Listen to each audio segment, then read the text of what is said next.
നമസ്കാരം. മലയാളി വാർത്തയിലേക്ക് സ്വാഗതം. ചെങ്കടലിൽ ഹൂതി വിമതരുടെ മിസൈൽ ആക്രമണത്തിൽ തകർന്ന ചരക്കു കപ്പലിൽ നിന്ന് ജീവൻ രക്ഷിക്കുവാൻ കടലിലേക്ക് ചാടിയ മലയാളി സെക്യൂരിറ്റി ഓഫീസർ ഇപ്പോഴും കാണാമറയത്താണ്.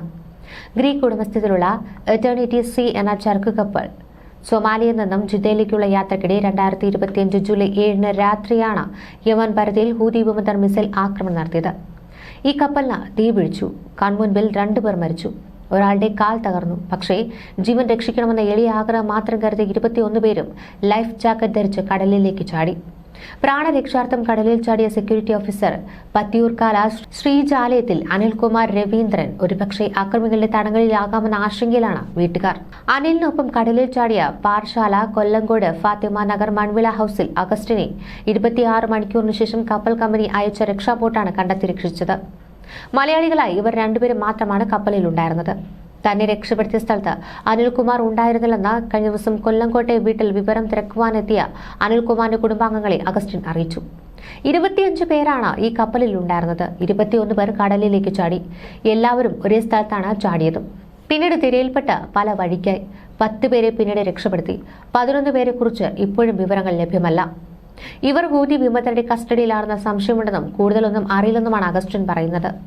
ഗ്രീക്ക് ഉടമസ്ഥതയിലുള്ള എറ്റേണിറ്റി സി എന്ന ചരക്ക് കപ്പൽ നേരെ ഈ മാസം 7 രാത്രിയോടെ ആക്രമണമുണ്ടായത്. ചരക്കു കയറ്റുവാൻ സൊമാലിയിൽ നിന്നും ജിദ്ദയിലേക്ക് യമൻ പരിധിയിലുള്ള ചെങ്കടൽ വഴി യാത്ര ചെയ്യുമ്പോൾ മിസൈൽ ആക്രമണത്തിലാണ് കപ്പലിന് തീപിടിച്ചത്. രക്ഷയ്ക്കായി ഒരു ചെറിയ കപ്പൽ അടുത്തേക്ക് വന്നുവെങ്കിലും ഹൂതി വിമതർ അവരെ ആക്രമിച്ചതോടെ തിരിഞ്ഞുപോയി.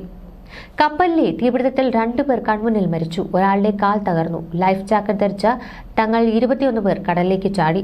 ലൈഫ് ജാക്കറ്റ് മാത്രമായി ചെങ്കടലിൽ കഴിഞ്ഞത് 26 മണിക്കൂറാണ്. അപകട വിവരമറിഞ്ഞ് കപ്പൽ കമ്പനി അയച്ച രക്ഷാബോട്ടുകൾ എത്തിയത് അത്രയും വൈകിയാണ്. ആദ്യഘട്ടത്തിൽ 5 പേരെയും കടലിൽ ഒഴുകി നീങ്ങിയ മറ്റു 5 പേരെയും 48 മണിക്കൂറിനു ശേഷവും രക്ഷപ്പെടുത്തി സൗദി അറേബ്യയിൽ എത്തിച്ചു. അവിടെ നിന്നും ചൊവ്വാഴ്ച ഉച്ചയോടെയാണ് നാട്ടിലെത്തിയതെന്നാണ് അഗസ്റ്റിൻ പറയുന്നത്. കഴിഞ്ഞ ജൂൺ 27 അഗസ്റ്റിൻ ഈ ചരക്ക് കപ്പലിൽ ജോലിക്കെത്തിയത്. ആക്രമണം നടന്ന 10 ദിവസം പിന്നിടുമ്പോഴും അനിൽകുമാർ അടക്കമുള്ളവരെ പറ്റി കൃത്യമായ വിവരം കപ്പൽ കമ്പനി നൽകാത്തതിൽ അങ്ങേറ്റ നിരാശയിലും അമർഷത്തിലുമാണ് അനിലിന്റെ കുടുംബവും ബന്ധുക്കളും. ഭാര്യ ശ്രീജ ഉൾപ്പെടെ കുടുംബാംഗങ്ങളുമായാണ് എന്തെങ്കിലും വിവരം കിട്ടുമെന്ന പ്രതീക്ഷയോടെ അഗസ്റ്റിന്റെ വീട്ടിലേക്ക് എത്തിയത്. അനിൽകുമാറിനെ കാണാനില്ലെന്ന് സൗദിയിലെ ഇന്ത്യൻ എംബസിയിൽ നിന്ന് വീട്ടുകാരെ അറിയിച്ചതല്ലാതെ പിന്നീട് ബന്ധപ്പെട്ടിട്ടില്ല. മുഖ്യമന്ത്രി KC വേണുഗോപാൽ MP എന്നിവർക്ക് ശ്രീജ നിവേദനം നൽകിയിരുന്നു. KC വേണുഗോപാൽ നടപടി ആവശ്യപ്പെട്ട് കേന്ദ്ര വിദേശകാര്യമന്ത്രിക്ക് കത്ത് നൽകിയിട്ടുണ്ട്. അനിൽകുമാറിനെ കണ്ടെത്തുവാൻ ഇടപെടൽ വേണമെന്നാണ് കുടുംബം ആവശ്യപ്പെടുന്നത്. ന്യൂസ് ഡെസ്ക് മലയാളി വാർത്ത.